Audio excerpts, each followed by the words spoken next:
ओम अज्ञानतिमिरान्धस्य ज्ञानाञ्जनशलाकया चक्षुन्मिलितं येन तस्मै श्रीगुरुवे नमः।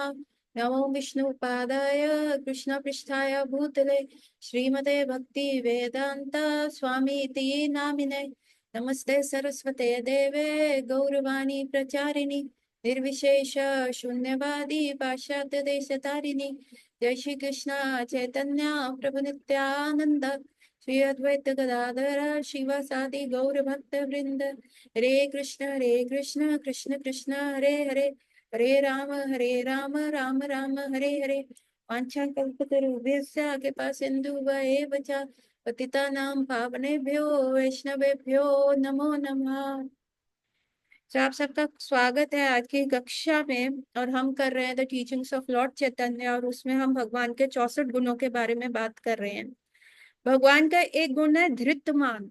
धृतमान का मतलब होता है कि he is very strong resolve, है ना, and he is very patient. He has lot of patience और बहुत स्ट्रॉन्ग रिजॉल्व के हैं। जो उन्होंने डिसाइड कर लिया वो वैसे ही चलेंगे। और और उनमें पेशेंस लेवल हमने देखा कि कैसे शिशुपाल का, शिशुपाल उनको गालियां दे रहा था स्टिल, फॉर बचपन से लेके आज तक शिशुपाल उनको बस गालियां ही दिए जा रहा था। स्टिल उसके उपरांत भी उन्होंने क्या किया, ही केप्ट हिज पेशेंस। उन्होंने बहुत ज्यादा रिएक्ट नहीं करा। भगवान कृष्ण से ना हम एक फॉर्मूला सीखते हैं कि never to react, always to respond. He is the first cool head person, है ना। और आप जैसे आप देखते हैं धोनी की कैप्टेंसी देखते हैं, he is called the cool captain, he is called the mister cool, है ना। तो उस समय क्या था कि अगर आगे वाला उसको एजिटेट कर रहा है या अपोजिट टीम वाला गलत बात बोल रहा है या स्लेजिंग कर रहा है या गाली दे रहा है या कुछ भी ऐसा कर रहा है, तो धोनी का क्या रिएक्शन रहता था, वो हमेशा कूल रेड रहते थे, वो कभी भी एजिटेट नहीं होते थे। इन इन कंपैरिजन आप देखेंगे विराट कोहली को, अगर आप initial days of Virat Kohli का क्रिकेटिंग देखेंगे तो उसमें क्या था, कोई आगे से गाली देता था तो वो एकदम गुस्से में आ जाते थे, बैट फेंक देते थे। Same was with Yuvraj Singh. But Dhoni was a very different person. और आप देखेंगे राहुल द्रविड़, है ना, if you have some if you have seen cricket और व्हाट, बचपन में हम देखा करते थे तो हमें इसे इसलिए पता है। तो उसके बाद क्या था, दे वर वेरी कूल हेडेड, वो एजिटेट नहीं होते थे। अगला बंदा कैसी भी बॉल फेंके, उनके सामने आके कोई भी हरकतें करे तो वो अपना पेशेंस कभी नहीं लूज कर सकते। Same way Krishna is the first cool headed person, है ना। उनमें आप देखेंगे कितना एजिटेशन है, हम लोग कितना गलत करते हैं। धरती भगवान ने कैसी बनाई थी, कितने सारे रिसोर्सेस थे, फिर हमने सब उसको एक्सप्लॉइट कर दिया। हम अपना, हम जब होते हैं, हम गर्भ स्तुति, अगर एक जीव माता के गर्भ में है, उल्टा लटका हुआ है ना, और वो गर्भ स्तुति करता है, क्या कहता है, रोता है माता के गर्भ में वो 6-7 महीने उल्टा लटका हुआ हूँ, है ना, वहां पे अपने ही पेशाब मलमूत्र में वो रह रहा है, उसी में सांस ले रहा है। और तो और क्या कर रहा है वो जीव, उसको माता अगर चटपटा खाना, मिर्च मसाला वाला खाना या कुछ ऐसा खाना खाती है तो उस जीव को कीड़े काटते हैं वहां पे, तो वो उठ के उल्टे लटके हुए क्या करता है, ठाकुर जी से प्रे करता है। और उसको अपना पूर्व जन्म याद आता है, उसको याद आता है कि उसने क्या क्या गलतियां करी, और वो ठाकुर जी से प्रे करता है, प्लीज मुझे एक और चांस दे दो, डेफिनेटली डेफिनेटली अब मैं ये कार्य नहीं करूंगा, मैं डेफिनेटली आपकी भक्ति करूंगा, please give me one more chance. और ठाकुर जी क्या करते हैं, बहुत हैप्पीली उसको वो एक और चांस दे देते हैं। उसके उपरांत भी जैसे ही वो माता के गर्भ से बाहर आता है वो सब भूल जाता है। माया उसको अट्रैक्ट कर लेती है। माया वो अपने माता पिता की ऐसी चोचली बातों में, अरे लल्ला, अरे वाह वाह वाह, उसमें अट्रैक्ट हो जाता है। फिर वो थोड़ा सा बड़ा होता है तो एजुकेशन में अट्रैक्ट हो जाता है, फिर उसको डिग्री चाहिए, फिर उसको नौकरी चाहिए, फिर उसको छोकरी चाहिए, फिर वो ग्रस्त बन जाता है। इसी प्रकार से क्या होता है, उसका सारा जीवन जो होता है वो ऐसा ही व्यतीत हो जाता है, ऐसे ही वो पूरा जीवन जो है उसका व्यतीत हो जाता है। लेकिन ठाकुर जी क्या कहते हैं कि अरे अभी तो ये गर्भ में बैठा हुआ मुझसे ऐसा प्रे कर रहा था, अभी ये निकल के ऐसा बोल रहा है, तो फिर भी ठाकुर जी पेशेंस रखते हैं।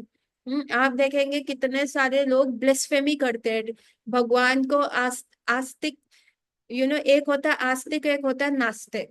कितने सारे लोग नास्तिक है, वो कहते हैं नहीं नहीं कुछ नहीं होता, भगवान भगवान कुछ नहीं होते, क्या तुम मूर्ति पूजा करते हो, इसमें कोई भगवान थोड़ा ना है, ऐसा बोलते हैं। अभी क्या होगा, आप सपोज करो फॉर एग्जाम्पल, आपके पेरेंट्स ने आपको शरीर दिया, आपको एजुकेशन फंड किया, एवरीथिंग, और उसके बाद आप इतने एहसान फरामोश हो जाए और आपके नहीं पेरेंट्स कुछ नहीं होता, ये तो आपका फर्ज था, पैदा किया तो आपको करना ही था, है ना, और आप ऐसा उल्टा बोलो तो कितना हर्ट होगा पेरेंट्स को। उसी प्रकार से हम भी क्या होता है, सब लेके, शरीर मिला, ऑक्सीजन मिला, वाटर मिला, सब कुछ ले ला के भी उसके उपरांत भी हम ठाकुर जी को कहते हैं अरे भगवान कुछ नहीं होता, नास्तिक रहते हैं, तो सोचो ठाकुर जी को कितना हर्ट होता होगा। स्टिल वो पेशेंस रखते हैं, स्टिल वो एक बहुत स्ट्रॉन्ग रिजॉल्व के हैं कि नहीं, अगर मैंने इसको चांसेस देने हैं तो मैं इसको और चांसेस देता रहूंगा, जब तक यह व्यक्ति मेरे को नहीं भज लेगा, जब तक यह व्यक्ति मेरे पास नहीं आएगा, तब तक मैं इसको चांसेस दूंगा।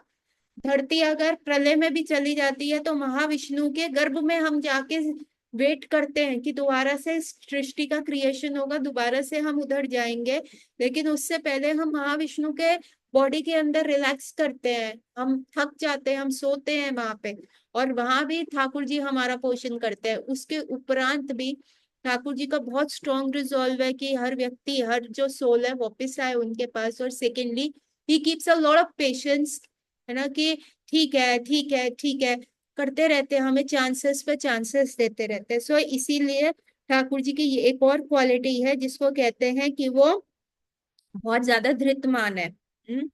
ठीक है। और ये लास्ट हमने किया था कि भगवान कितने वदनाए हैं, अर्थात उदार हैं। हमने चैतन्य महाप्रभु का एग्जाम्पल देखा था कि किसने कितने महावदनाए हैं, मतलब इतने करुणा अवतार हैं, इतनी मर्सी देने वाले हैं। और ऐसा भविष्य पुराण में लिखा गया है कि जैसे जैसे कलयुग बढ़ता जाएगा तो क्या होगा कि ये सारी जो धरती है, सारे जो जितने भी धाम है, जितने भी ये होली धाम है, एक तो बद्रीनाथ में एक पर्वत है नर और नारायण, है ना, वो बद्रीनाथ है, और फिर नर नारायण पर्वत है, और उसके ऊपर उत्तरी बद्री है, उत्तरी बद्री जहाँ पे आज भी व्यासदेव हैं और उद्धव जी हैं, और उद्धव जी जो है व्यासदेव के अंडर हैं, और वहां पे मध्वाचार्य भी हैं, है ना, ये सब वहीं पे उत्तरा बद्री पे है। तो बेसिकली आप जब दर्शन करने जाते हैं तो आप बद्रीनाथ तक ही जाते हैं, वहां पे जो लास्ट एक आश्रम है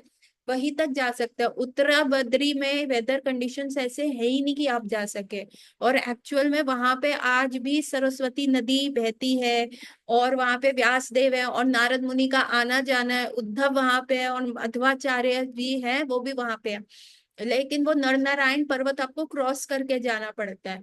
ऐसा कहा जाता है कि जैसे कलयुग का प्रभाव बढ़ेगा तो क्या होगा, ये सारे जो होली धाम है ये सब लुप्त हो जाएंगे। जो नर और नारायण पर्वत है उसमें ऐसा होगा कि लैंडस्लाइड होगा, और वो नर और नारायण पर्वत जो है एक दूसरे में ऐसे ओवरलैप हो जाएंगे और वो रास्ता ही बंद हो जाएगा। अभी पीछे बहुत साल पहले, आज से 7-8 साल पहले आपने देखा होगा बद्रीनाथ पे बादल फटा था तो फ्लड आ गया था। तो ऐसा लग रहा था कि शायद वहां पे वो नर नारायण पर्वत कहीं पे वो ना हो जाए, क्या कहते हैं, नर नारायण पर्वत वहां पे ब्लॉक ना हो जाए, लेकिन वो ऐसी ही ऑलमोस्ट परिस्थिति आ गई थी, लेकिन ऐसा हुआ नहीं। लेकिन जैसे जैसे कलयुग का प्रभाव बढ़ेगा सारे होली धाम जो अपनी दिव्यता है वो छुपा लेंगे, वृंदावन छुपा लेगा, अयोध्या चला जाएगा, आप कोई भी होली धाम आपके लिए एक्सेसिबल नहीं रहेगा एक्सेप्ट मायापुर धाम।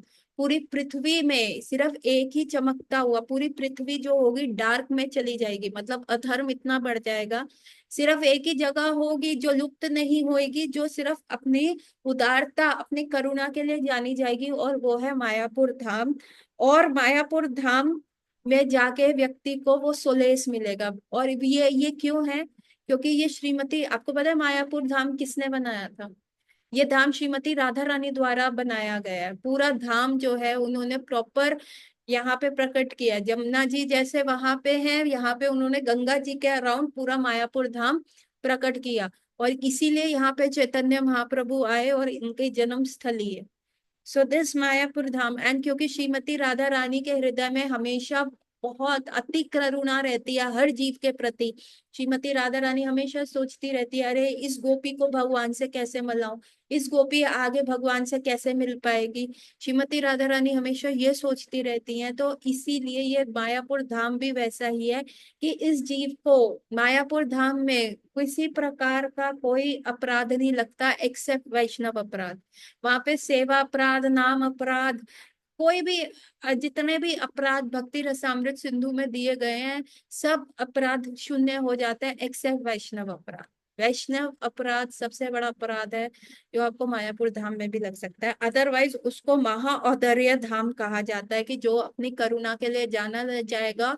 और कलयुग में जैसे एक लाइट हाउस होता है ना समुद्र के बीच में, जिसमें से लाइट निकलती रहती है वो टॉर्च की तरह, वो दूसरी दूर रात्रि के अंधकार में, अभी समुद्र में तो कोई ऐसा वो नहीं होता ना जिसको कहते हैं ट्रैफिक सिग्नल्स होते हो या फिर साइड लाइट्स होती हो, ऐसा कुछ नहीं होता वहां पे, कुछ भी नहीं होता। तो समुद्र में बोट खो ना जाए इसीलिए वहां पे लाइट हाउसेस बनाए जाते थे जो बहुत ऊपर होते थे और उसमें से लाइट जो होती है चमकती रहती है। और वो सारी बोट्स को डायरेक्शन देते रहते कि हाँ जमीन के आप पास है, आपको थोड़ा और आगे आना है तो जमीन आपको मिल जाएगी, क्योंकि अंधकार में समुद्र कहाँ खत्म हो रहा है और जमीन कहाँ है ना, पोर्ट कहाँ पे है नहीं पता चलता।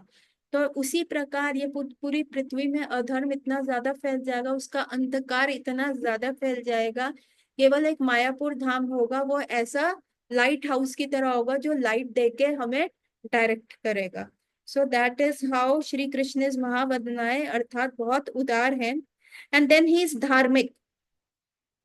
भगवान इज धार्मिक। भगवान भगवत गीता में ये कहते हैं कि यदि मैं अपना धर्म निभाना छोड़ दूं अर्जुन, ऑल दो मैं आत्माराम हूं, मुझे कोई भी धर्म निभाने की आवश्यकता नहीं है क्योंकि एवरीथिंग इज क्रिएटेड बाय मी ना। अभी क्या है, छोटे बच्चों को वो पेपर दिया जाता है, मम्मी या टीचर्स क्या करती हैं वो डॉट्स डॉट्स बना के देती हैं कि आप ऐसे लाइन में लिखो बेटा, ए ऐसे लिखना है ना, कर्सिव राइटिंग की बुक्स आती हैं उसमें है। पर क्या टीचर्स और मम्मा उसमें लिखती है? नहीं, उनको लिखने की आवश्यकता ही नहीं है क्योंकि they have excelled into it. तो भगवान कृष्ण द्वारा बनाया गया धर्म है, लेकिन फिर भी ठाकुर जी वो धर्म का पालन करते हैं क्योंकि वो अर्जुन को कहते हैं यदि मैंने धर्म का पालन करना छोड़ दिया ना अर्जुन, तो ये पृथ्वी डगमगा जाएगी, ये यूनिवर्सल लॉज जो है वो हट जाएंगे, है ना, खत्म हो जाएंगे। और सेकेंडली लोग मेरे को आइडल समझते हैं कि मैं उनका आइडल हूं, कि भगवान ऐसे कर रहे हैं तो हमको भी ऐसा करना चाहिए। तो फिर जो है लोग अपने स्तर से गिरना शुरू कर देंगे, वो अर्थ तो नहीं समझेंगे और वो कहेंगे नहीं नहीं कुछ भी चलता है, ऐसे हम कर सकते हैं। इसीलिए आप देखेंगे द्वारका में जब नारद मुनि चेक कर रहे थे तो भगवान कृष्ण सवेरे उठते हैं, मंगला मंगला के समय ही उठते हैं, मंगला से पहले उठते हैं, नहा धो के उसके उपरांत वो ध्यान करते हैं, वो ध्यान में बैठते हैं। अभी आप कहोगे भगवान किसका ध्यान करते हैं? अभी एज अ भक्त हमें तो भगवान का ध्यान करना होता है, हमें वो माला करनी है, हमें सब कुछ करना है ना, तो हमारे लिए तो मंगला के बाद माला करना अति पूर्ण आवश्यक है ना। तो इसीलिए भगवान किसका ध्यान करते हैं? जिस प्रकार एक भक्त भगवान का ध्यान करता है, तो सुबह सुबह भगवान उठ के भक्तों का ध्यान करते हैं, वो अपने भक्तों में इतने ज्यादा एब्जॉर्ब हो जाते हैं। तो ठाकुर जी भी दिखा रहे हैं। उसके बाद नारद मुनि ने क्या देखा कि भगवान जो है 16,108 फॉर्म्स में डिवाइड हो गए हैं, और क्योंकि वो गृहस्थ हैं, वो गृहस्थ का सारा धर्म निभा रहे हैं, किसी रानी के घर वो यज्ञ कर रहे हैं, किसी रानी के घर वो बच्चों के साथ खेल रहे हैं, किसी रानी के घर वो 64 खेल रहे हैं, सांप सीढ़ी का खेल खेल रहे हैं, किसी रानी के यहाँ वो पूजा कर रहे हैं, कहीं पे वो प्रसाद पा रहे हैं, कहीं पे कुछ। सो ऐसे मल्टीपल मल्टीपल चीजें जो है भगवान जो है वहां पे ठाकुर जी कर रहे हैं। तो ये उन्होंने देखा। सो दिस इज व्हाट, बिकॉज भगवान क्या है, एग्जाम्पल सेट करते हैं। आपने देखा मर्यादा पुरुषोत्तम भगवान राम जिस अवतार में आए तो उन्होंने एग्जाम्पल सेट किया ना एक ही पत्नी व्रता लेने का। उसके बाद उन्होंने दिखाया कि कैसे पत्नी की रक्षा करी जाए। बीच बीच में ऑल्दो वो दिखाते रहे कि मैं भगवान हूँ, don't take me side line, लेकिन फिर भी उन्होंने अपना पति धर्म, राष्ट्रीय धर्म, है ना, राजा का धर्म निभाया कि प्रजा को सर्वोप्रिय रख के कई बार अपनी सीता रानी का भी त्याग कर दिया, सीता माता का भी त्याग कर दिया उन्होंने, कि प्रजा के लिए, कि प्रजा एकनिष्ठ रहे, कहीं उस प्रजा में अराजकता ना फैल जाए। सो ही डिड एवरीथिंग, बट बीच बीच में वो दिखाते रहे। जब वो क्या कहते हैं, समुद्र पार कर रहे थे, तो उन्होंने 3 दिन तक समुद्र देवता से प्रार्थना की कि मुझे रास्ता दो, मुझे लंका जाना है, मेरी बीवी वहां पे है। 3 दिन के उपरांत जब समुद्र देवता नहीं आए, तो भगवान राम को बहुत गुस्सा आ गया। उन्होंने कहा ये तो बहुत गलत है, तुमको लगता है कि मैं अगर आराम से बोल रहा हूं तो तुम दोगे नहीं मुझे रास्ता, है ना। अभी मैं तुम्हें अपना रुद्र रूप दिखाता हूँ। और भगवान अपनी फिंगर जस्ट रेज ही करने वाले थे कि तभी समुद्र देवता प्रकट हो गए। उन्होंने कहा भगवान आई एम सो कंफ्यूज, अभी आप प्ले कर रहे हैं एक मानव जीवन का रोल, एक मानव का आप वो लीला कर रहे हैं, तो मानव को तो समुद्र कभी रास्ता नहीं दे सकता। और अभी आप एकदम क्रुद्ध हो गए और आप मेरा पानी सुखा रहे हैं, तो कभी आप सोचे तो मेरे अंदर इतने सारे जीव हैं, अब मैं आपको रास्ता, मेरे पास सिर्फ एक ही हल है, क्योंकि अब आपने अपने भगवत्ता दिखाई है, तो आपके नाम का लिखा हुआ कोई भी पत्थर मेरे अंदर जाएगा नहीं, वो तैरेगा। आप कृपया करके मुझ पे ब्रिज बना लें। सो दैट वाज वाई बीच बीच में लॉर्ड राम दिखाते रहते, बट स्टिल उन्होंने एग्जाम्पल को सेटल किया। सो भगवान जो है, भगवान का नाम क्या है, ही इज धार्मिक, एंड देन ही इज शूरवीर, इसमें तो कोई संदेह नहीं है। ही is the bravest of all brave main, है ना। हर चीज में वो शूरवीर है। लेकिन आप कहोगे फिर भी भगवान का नाम रणछोड़ है, गुजरात में टेम्पल है रण रणछोड़ जी का। तो what is why Krishna did that. So ये उस समय की बात है जब ठाकुर जी जरासंध से लड़ाई कर रहे थे, और जरासंध जो है बहुत सारे सिपाहियों को लेके आता था हर साल, और 17 बार ठाकुर जी उसको हरा चुके थे। लेकिन 18वीं बार क्या होता है, जरासंध जब आता है, तो उसी समय ठाकुर जी को श्रीमती रुक्मणी देवी का पत्र मिल जाता है कि देखो मेरे ब्रदर ने मेरी शादी शिशुपाल से कर दी है, and nothing doing, if you are not coming I am killing my self, क्योंकि मैंने अपने आप को आपको समर्पण कर दिया है ना। और मेरे को कोई मलाल नहीं है कि आप स्वराट हैं, you are independent, you want to come you can come, if you don't want to come it's okay, I will give away this life, मैं ये अपना जन्म दे दूंगी, खत्म कर दूंगी, अगले जन्म में मैं फिर से प्रार्थना करूंगी ताकि मुझे आप ही मिले, बट आपके सिवा अब मैं इस लेवल पे आके किसी और को एक्सेप्ट नहीं कर सकती। तो वो भक्त वश्यता के पीछे, भक्त के वशीभूत होते हुए ठाकुर जी ने रण छोड़ दिया। जरासंध कहता रहा अरे तू तो रणछोड़ है, पीठ दिखा के भाग रहा है, अरे डरपोक कहाँ जा रहा है। ऑल दो जरासंध को ठाकुर जी 17 टाइम्स पहले हरा चुके हैं, उसके उपरांत जरासंध जो है ऐसा बोल रहा है। सो भगवान बहुत शूरवीर है ना। और उनकी शूरवीरता सिर्फ फाइटिंग में नहीं दिखती, उनकी शूरवीरता उसमें भी दिखती है कि वो सोल्स को कितना प्रोटेक्ट करते हैं, अल्टीमेट शेल्टर बनते हैं। आप देखें, भक्ति सिद्धांत सरस्वती ठाकुर भाषा कहते थे, it takes billions and billions of blood drops to make a person into a devotee. बहुत खून एक गुरु महाराज का जाता है केवल एक सिंगल व्यक्ति को एक भक्त बनाने के लिए, इतना ज्यादा उनका जो खून चला जाता है, क्योंकि इतना मुश्किल कार्य है। तो ये शूरवीरता का ही कार्य है ना, कि किसी को जो फंसा हुआ है, जो इस संसार में दुखालय शाश्वतम में गिर के फंस गया है, उसको निकालना सिर्फ एक शूरवीर कर सकता है। आप देखते हैं ना रोड पे एक्सीडेंट होता है ना, कोई व्यक्ति किसी की हालत बहुत खराब है, लेकिन लोग क्या हेल्प करते हैं, नहीं, बिकॉज दे आर फियरफुल, हम करेंगे पुलिस तंग करेगी, ऐसा होगा वैसा होगा, ऐसा सोचते हैं लोग। सो दिस इज द शूरवीरता। लेकिन ठाकुर जी कुछ नहीं सोचते, है ना। ठाकुर जी इतने शूरवीर है, he is not even thinking कि मैं दिखता कैसा हूँ। प्रहलाद महाराज को बचाने के लिए वो नरसिंह रूप धारण करके आ गए। उन्होंने नहीं सोचा रे ऋषि मुनि जो है बिल्कुल पेपरजीज की तरह, जो वो हीरो हीरोइन की फोटो है नहीं खींचते रहते एकदम आगे पीछे दौड़ के, तो वो मुझे देख रहे हैं, ब्रह्मा जी मुझे देख रहे हैं। उन्होंने बिल्कुल नहीं देखा, इतने बड़े बड़े नेल्स, दाढ़ी, आधा शरीर जो है शेर का है आधा शरीर, उनका ह्यूमन का है, वैसा लेके आ गए। उन्होंने सोचा ही नहीं कि हाउ एम आई लुकिंग, मैं कैसे दिख रहा हूँ, कैसे अच्छा लग रहा हूँ, कैसे नहीं अच्छा लग रहा, कुछ भी उन्होंने नहीं सोचा। इमीडिएटली प्रहलाद महाराज के लिए प्रकट हो गए। और तो और धरती को बचाने के लिए ईसो शूरवीर, उन्होंने शुकर का रूप ले लिया, पिग का रूप ले लिया, वराह अवतार में आ गए। उन्होंने ये नहीं सोचा अरे मैं भी पिग बन गया, अरे कैसा होगा, वो भी पिग बन के आ गए। सो ही सो शूरवीर, ही ऑलवेज थिंक कि मैं कैसे अपने भक्तों को प्रोटेक्ट कर सकता हूँ। No one else can do that, एक ऐसा। और ठाकुर जी में बहुत करुणा है, ये भी हम देख ही रहे हैं कि वो कितना उनका हृदय करुणा है ना। यदि हम प्रे करते हैं और ठाकुर जी प्लीज मुझे अपना अपने पास दिखाओ, उस हिप्पी वर्ल्ड जब चल रहा था, जब ये हिप्पी मूवमेंट चल रहा था, जब शिला प्रभुपाद वहां पे थे, तो बहुत सारे लोग जो उस समय थे ना, दे फर्स्ट वेंट टू, जितने भी हिप्पीज जो बने उससे पहले they went to their faith, वो क्रिश्चियन फेथ को फॉलो करने गए, उन्होंने बाइबल पढ़ी, उन्होंने पढ़ा बहुत सारी चीजें, इवन राधानाथ स्वामी महाराज ऐसा बताते हैं।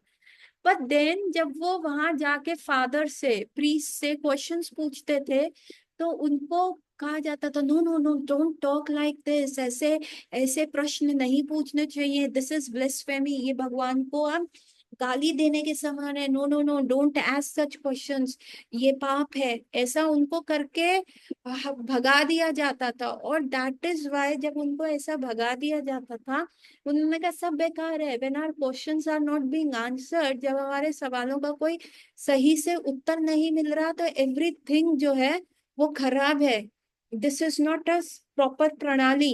एंड देयरफॉर उन्होंने कहा कि जब कोई रूल्स ही नहीं है तो we will start breaking rules, और उन्होंने वो रूल्स ब्रेक करने शुरू कर दिए।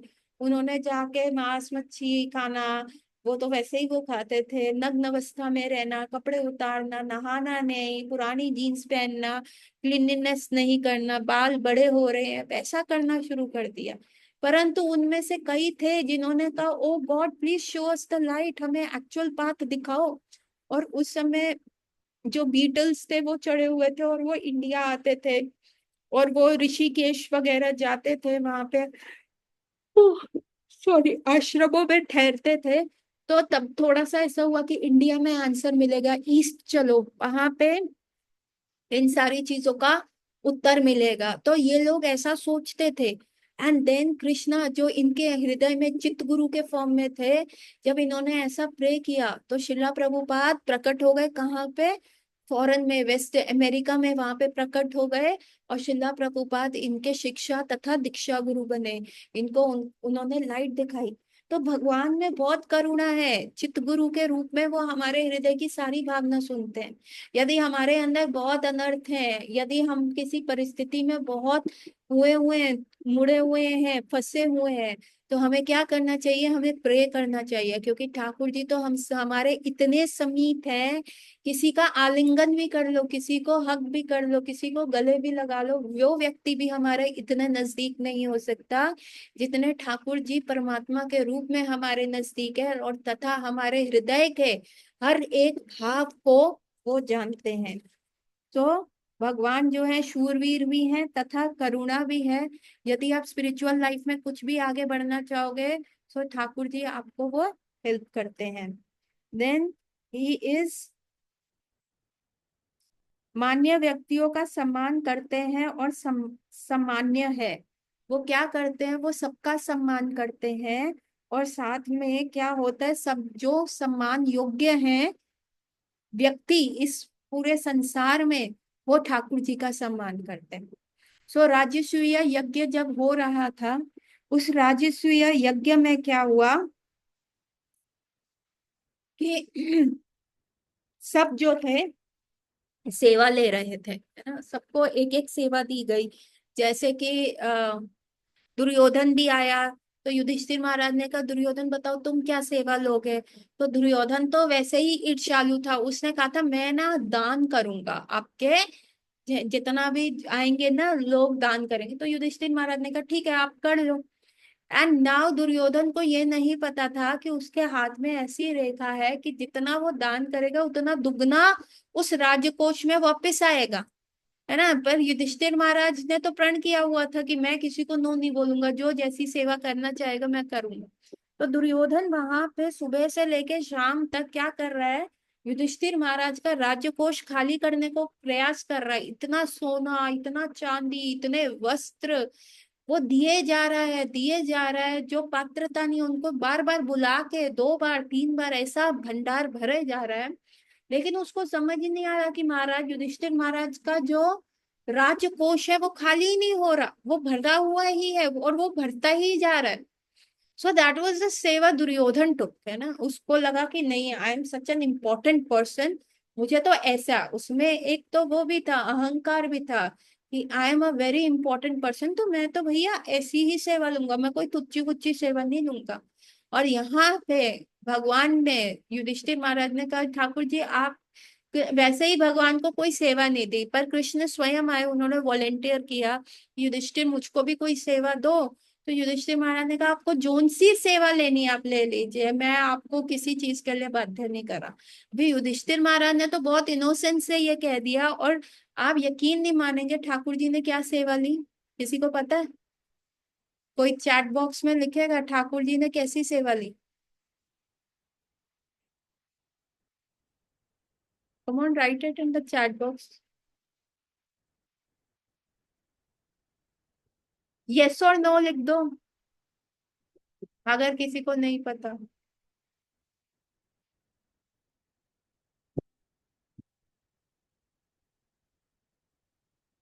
बाकी सब, is anyone typing? Thakur ji ने सेवा पता क्या ली? ठाकुर जी ने ये सेवा ली कि उन्होंने सबके पैर धुलाने की सेवा ली, कि मैं जितने भी वहां पे मान्यवर आएंगे मैं उनके पद प्रलक्षण करूंगा, मैं उनके पैर जो है धोऊंगा, है ना। पहले जमाने में ये बहुत बड़ी सेवा होती थी। और ठाकुर जी ने ये ऐसी निम्न सेवा ली, जब युधिष्ठिर महाराज ने सुना तो उनके तो पैरों से जमीन निकल गई। उन्होंने कहा नहीं नहीं आप ये सेवा नहीं करेंगे। तो तब भगवान ने कहा देखो आपने मेरे को वचन दिया था कि आप मेरे को जोन सी मैं सेवा करना चाहूंगा आप मुझे करने देंगे, तो अभी आप अपनी बात से पीछे क्यों हट रहे हैं, तो मुझे ये सेवा करने दीजिए। तो यहाँ पे क्या लिखा हुआ है कि भगवान जो है मान्य व्यक्तियों का सम्मान करते हैं।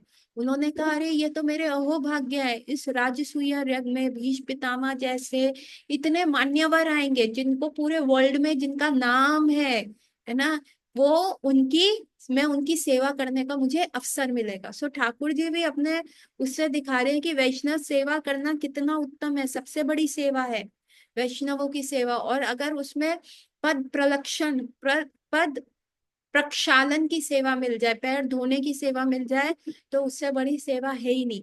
तो जो कहते हैं ना जूते स्टैंड में सेवा, आप देखेंगे गुरुद्वारे में भी सबसे बड़ी सेवा होती है शू स्टैंड पे, है ना। लोग लाइन लगाते हैं कि हम शू स्टैंड पे जाके सेवा करें, because that makes a person very humble, है ना। ऐसा आपको पता नहीं, जैसे हम लोगों के यहाँ पंडितों के पास जाते हैं कि जैसे आपका ग्रह खराब है आप ये सेवा कर लो आप वो कर लो। अभी सरदारों में क्या होता है, वो कहते हैं कि आप अपने गुरुजी का प्रकाश घर पे करा लो। लाइक मेरे नोन में एक पेशेंट है जो सरदार हैं, एंड वो उनका ना बहुत दिक्कत आ गया था किडनी का, तो वो बहुत दिक्कत में थी। तो उनको क्या बोला गया कि आप अपने यहाँ पे ना गुरुवाणी का प्रकाश करा लो। तो that was some 7 to 8 days का पाठ था वो उन्होंने कराया, जिसमें गुरबानी करी जाती थी और लोग बैठ के सुनते थे गुरुओं की बानी। और दूसरा उसमें क्या उपाय बताया जाता है कि आप जो है ना गुरुद्वारे में जूते स्टैंड में सेवा करो, तो आपके जितने भी कार्मिक रिएक्शन है उसका फल हट जाएगा। सो वो लोग वैसा करते थे। और यहाँ पे ठाकुर जी भी बता रहे हैं अपने करेक्टर से, अपने एक्शन से, कि ये सबसे उत्तम सेवा है वैष्णव की सेवा। सो यहाँ पे क्या लिखा हुआ है कि ठाकुर जी जो है मान्य व्यक्तियों का सम्मान करते हैं। अभी सेम राजसूय यज्ञ यज्ञ में क्या हुआ, अभी आया अग्र पूजा किसको देनी है। अग्र पूजा is who is the first person to be honoured, who is going to be the, जिसे कहते हैं चीफ गेस्ट, है ना, ऑफ द होल। तो अग्र पूजा कौन करेगा और किसको मिलनी चाहिए? अभी वहां पे ठाकुर जी ने सारे मान्य व्यक्तियों के पैर धुए। अब वो सारे मान्य व्यक्ति जो ऑल ओवर द वर्ल्ड से आए, उनका एक मत क्या था कि अग्र पूजा किसको दी जानी चाहिए? अग्र पूजा दी जानी चाहिए ठाकुर जी को, भगवान कृष्ण को। उन लोगों ने ये नहीं कहा, अरे नहीं नहीं इसको नहीं देनी चाहिए, अरे अभी तो इसने हमारे पैर छुए, इतनी निम्न सेवा करी, अब हम उसे चीफ गेस्ट बना दे। नो नो नो, नहीं। लेकिन यहाँ पे भगवान का एक नाम है कि वो जो है जितने भी गुड पीपल हैं उनको रिस्पेक्ट देते हैं। आप भी आज कल को शुद्ध भक्त बन जाते हो तो ठाकुर जी का हृदय प्रफुल्लित होता है। For him you become a very reverential, और जिसको वो आपको रिस्पेक्ट देने वाले। एट द सेम टाइम उसी अग्र, और दूसरा नाम है क्या, वो सबको रिस्पेक्ट देते हैं। एंड ऑल रिस्पेक्टफुल मैन जो होते हैं उनको रिस्पेक्ट देते हैं। तो अगर आपके अंदर रिस्पेक्ट है, मतलब यदि आप एक अच्छे व्यक्ति हो जो लोगों की रिस्पेक्ट को कमांड करते हो। रिस्पेक्ट आपकी तभी होती है जब आप किसी के लिए कोई अच्छा कार्य करते हो, है ना। जब जैसे हम माता पिता की रिस्पेक्ट क्यों करते हैं? क्योंकि उन्होंने हमें पाला पोसा, हमारे को एजुकेशन दिया।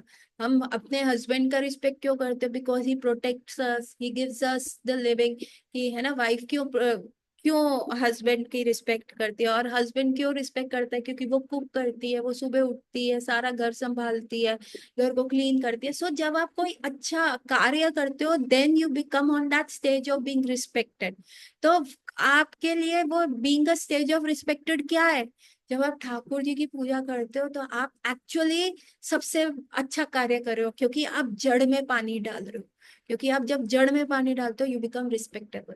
सो ठाकुर जी अपने व्यवहार, आचार और व्यवहार से क्या दिखा रहे हैं कि हमें जो है वैष्णवों की रिस्पेक्ट करनी चाहिए। और वैष्णव कौन है? जो ठाकुर जी की रिस्पेक्ट करे। सो प्लीज टाइप यस और नो कि ये वाला पॉइंट थोड़ा सा ट्विस्टिंग वाला था। आप लोगों, are we all on the same page? जो मैं समझाना चाह रही हूँ आपको आया है? प्लीज टाइप यस और नो, और do you want me to repeat it? Please type, फटाफट लिखिए यस या नो। समझ में आया? यस या नो? प्लीज जल्दी जल्दी लिखिए चैट बॉक्स में।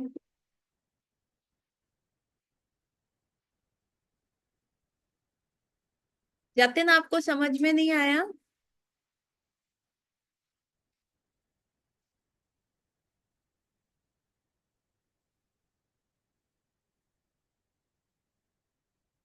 ठीक है। So we are all on the same page, ठीक है। और दूसरा क्या नाम है? भगवान दक्षिण अर्थात योग्य है ना, हर चीज के योग्य है, हर चीज के लिए। हमारी भगवान इतने योग्य है कि हम बता नहीं सकते, है ना। हम कहते हैं योग्य वर ढूंढ दो। किसी लड़की के लिए योग्यता देखी जाती है, योग्य वर देखा जाता है कि वो अच्छा कमा रहा है, घर अपना है, माँ बाप के ऊपर कोई लाइबिलिटी, कोई लोन तो नहीं है, उस व्यक्ति का व्यवहार कैसा है, क्या वो अच्छे से बोलता है, कहीं उसे एंगर इश्यूज तो नहीं है, अरे कोई कहीं उसकी बॉडी में कोई बीमारी तो नहीं है। ऐसा ऐसा सारी चीजें देखी जाती हैं जब एक लड़की के लिए लड़का देखा जाता है। एंड सेम वे एक योग्य लड़की देखी जाती है एक लड़के के लिए। तो उसमें देखा जाता है उसको खाना बनाना आता है, उसकी वाणी कैसी है, क्या वो घर संभाल पाएगी, क्या वो एजुकेटेड है। सो ये सारी चीजें योग्यता देखी जाती है। लेकिन आप देखें भगवान में तो ये सब योग्यता है, सब गुण है ना। पूरा जो 11th चैप्टर है भगवत गीता का, जिसमें भगवान अपने बारे में अपनी विभूति गिनवाते हैं, अर्जुन को कह रहे हैं, ओ अर्जुन, जितने भी धनुधर हैं उसमें से मैं अर्जुन हूँ, जितने भी पर्वत हैं उसमें से मैं हिमालय हूँ, जितने भी इंद्रियाएं हैं उसमें मैं मन हूँ, है ना। ऐसे ऐसे करके ठाकुर जी बता रहे हैं कि उनका ही सच पावरफुल। भगवान का डेफिनेशन भी क्या है कि जिसमें 6 क्वालिटीज है। The one who is all powerful, the one who is all beautiful, the one who is all knowledgeable, है ना, one who is all rich, है ना, one who is all brave, and one who is at the same time, सब होते हुए भी सब देने का रिनंसिएंट है, वो दे भी सकते हैं, उनको उन चीजों से अटैचमेंट भी नहीं है। तो ये 6 क्वालिटीज हैं जिसके भगवान का डेफिनेशन पराशर मुनि ने इन 6 क्वालिटीज को उजागर करते हुए बताया। तो भगवान में तो हर प्रकार की योग्यता है। और ठाकुर जी ने जो 11 चैप्टर बताया कि जो जो हम में विभूति है, कोई अच्छा बोल सकता है, कोई अच्छा भजन गा सकता है, कोई अच्छा नाच सकता है, कोई अच्छा कीर्तन कर सकता है, कोई अच्छा कीर्तन लीडर बन सकता है, कोई अच्छा कुक कर सकता है, कोई अच्छे से घर संभाल सकता है। तो ये क्वालिटीज कहाँ से आती हैं? ये योग्यता हमारे अंदर कहाँ से आती है? ये विभूति हमारे अंदर कहाँ से आती है? क्योंकि इस पूरी योग्यता के सोर्स, इस पूरी विभूति के सोर्स कौन है? स्वयं भगवान श्री कृष्ण है। तो भगवान से योग्य तो और कोई है नहीं। इतनी योग्यता होने के उपरांत भी ठाकुर जी बहुत विनयी है। विनयी है मतलब हम्बल है, कभी भी आके अपनी बड़ाई नहीं करते, है ना। भगवान सबसे ज्यादा शाई है, बहुत शाई है ना। भगवान, जब आपको लगता है ठाकुर जी इतने एक्सट्रोवर्ट है, लेकिन one of his quality is very shy. जब वो श्रीमती राधा रानी से मिलते हैं या वो बंसुरी बजाते हैं और कोई उनकी तारीफ कर देते हैं, अरे कानू तूने तो बहुत अच्छी बंसुरी बजाई, तो वो एकदम रेड हो जाते हैं, अरे मैं कहा, वो एम्बेरस हो जाते हैं, है ना। It is not out of कि वो शो ऑफ कर रहे हैं, लेकिन एक्चुअल में ही इज वेरी शाय। और बहुत विनयी है, बहुत ज्यादा विनयी, he is a thorough thorough gentleman. Then हम, अर्थात वो संकोची। संकोची का मतलब क्या है? ही शाय ऑल्सो, है ना। उनको कहते हैं जब जैसे जैसे वो लीला हुई थी जिसमें ये सारी बतरोड़ बिहारी टेम्पल है वृंदावन में, जहाँ पे सारी यज्ञिक पत्नियां जो हैं भगवान के लिए खाना ले आई थी। तो भगवान बहुत शाई हो गए थे, अरे मेरे लिए ले आई। फिर यज्ञ पत्नी बता रही हैं कि हम आपके लिए सरेंडर्ड हैं, हम आपको सब देना चाहती हैं, हम अब वापस नहीं जाएंगे। तो ठाकुर जी क्या बोलते हैं, नहीं नहीं, अब आप वापस चले जाओ, आपके जो हस्बैंड्स हैं वो आपको एक्सेप्ट कर देंगे। कहते हैं, नहीं। सो ठाकुर जी जब ऐसा आदान प्रदान होता है ना, तो they he becomes very very shy. So this संकोची और विनय की quality, since we are less than 1 minute, हम इसको कल करेंगे डिस्कस। सो गौ रात्रि everyone, we will meet tomorrow. हरे Krishna. So please contemplate on all the qualities of Thakur ji. हरि बोल। And happy Apara Ekadashi to all of you.